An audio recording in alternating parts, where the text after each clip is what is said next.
Hello YouTube and welcome to the channel. Now, while I'm performing some routine maintenance on my Wltoys 12429, I thought we would try and improve the off-road capability by not locking the diffs, but making the action of the diffs a little bit less aggressive. And we're going to try and do this by putting or filling the diffs with this very viscous diff oil. Now I've used this in the past. If you watch the video about the FY004, I filled the diffs with this stuff, and it did actually improve the truck off-road. It didn't lock the diffs, it doesn't lock the diffs at all, but the viscosity is such that it basically makes the action of the differentials much less aggressive. So you just maintain traction for that little bit longer, and that really does help you off-road.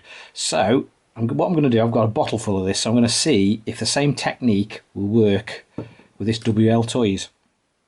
So the first thing we're going to do is obviously we need to get access to the diffs. So the rear axle is dead easy. It's just a few bolts to remove it from these control arms. The front one is a little bit more involved. We'll just have to remove the front end, etc. But we'll remove the diffs, and I'll get back to you.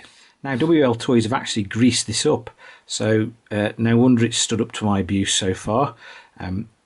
What we'll do now to gain access to the inside is remove these 4 screws, pull this ring gear off, and then we'll be able to see what we're dealing with inside. Okay, we've removed the 4 screws and pulled the ring gear off, or the top, I should say the top portion of the diff. Now the gears inside actually don't look too bad, they look pretty good. So that little bit of grease Wltoys put in has probably paid dividends.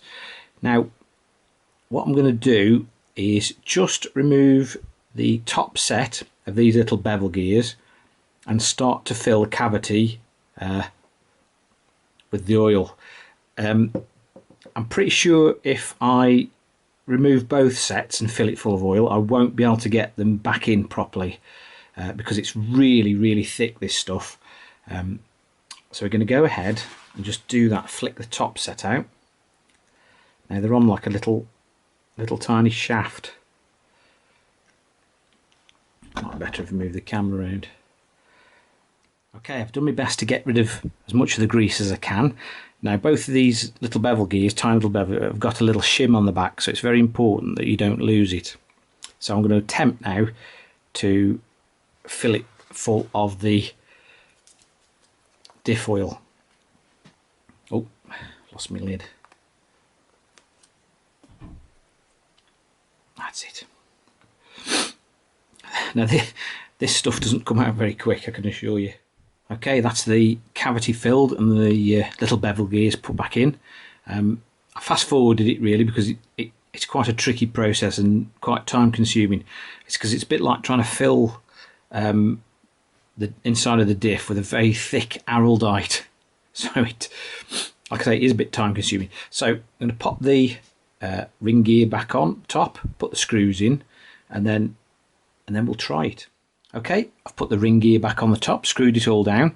It's a very messy process this, it squeezes out everywhere, so make sure you've got plenty of paper towels. But the action of the diffs is significantly stiffer than what it was before. So hopefully this will allow the wheels to keep turning a little bit longer before they break traction, you know, before the diff kicks in. So what I'll do is get some proper grease, because we don't want to use the diff oil on here because it's just going to increase the friction where we don't want it to increase the friction. So I'll pack these full of automotive grease and put the diffs back together, and we'll do the rear. Okay, front end back together. I've just put some grease and oil on various points as well, just to make the suspension operate a little bit smoother. Now to get the rear off, all we need to do is undo these 4 pins here, take these little brackets off, and these 2 pins here and here, and we can slide the entire rear axle off. Then, I don't know if you can see there, those 4 screws in the back, if we remove those, once we've pulled these little plastic sleeves off, that will allow us to split the 2 halves of the axle casing and get access to the diff inside. So that's what we're going to do now. Okay, that's the two halves of the axle split. As you can see, it's got a diff inside. The only difference is you've got these two long shafts instead of the two drive cups. Filling it full of silicone oil is going to be the same MO basically as the front, so I'm not going to bore you and repeat the process. What I will do is just quickly, now you can see how free I'm holding this shaft here with my thumb. The differential inside engages. So like I say, I'll repeat the process and show you how much stiffer it is after I've filled them full of oil. Okay, that's the rear one done. Now then, if you remember rightly, before, if I held this side of the diff, I could quite easily rotate this side. I know my fingers are a bit greasy, but I'm holding that quite tight, and I can't actually stop this side rotating when I rotate this side. So hopefully that will give us a little bit more traction and stop the wheels from breaking loose as quickly as they should. So without further ado, I shall reassemble everything and we'll go and see if it actually does improve the traction outside.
Okay, back inside now. Did the addition of the silicone oil to the diffs have any bearing on the off-road performance of the buggy?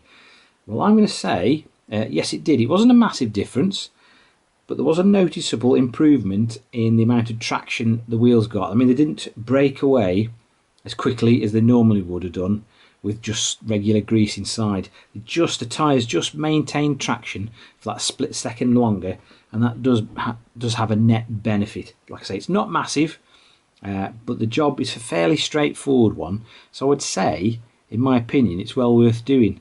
I mean, I'm not a massive fan of locking the diffs. I like to have the option of keeping them open. So this definitely did help, in a small way, the amount of traction that the buggy gets off-road. Anyway, if you found this video of some use and interest, please give it a thumbs up. And if you're feeling that way inclined, hit that subscribe button. It makes a massive difference to the channel.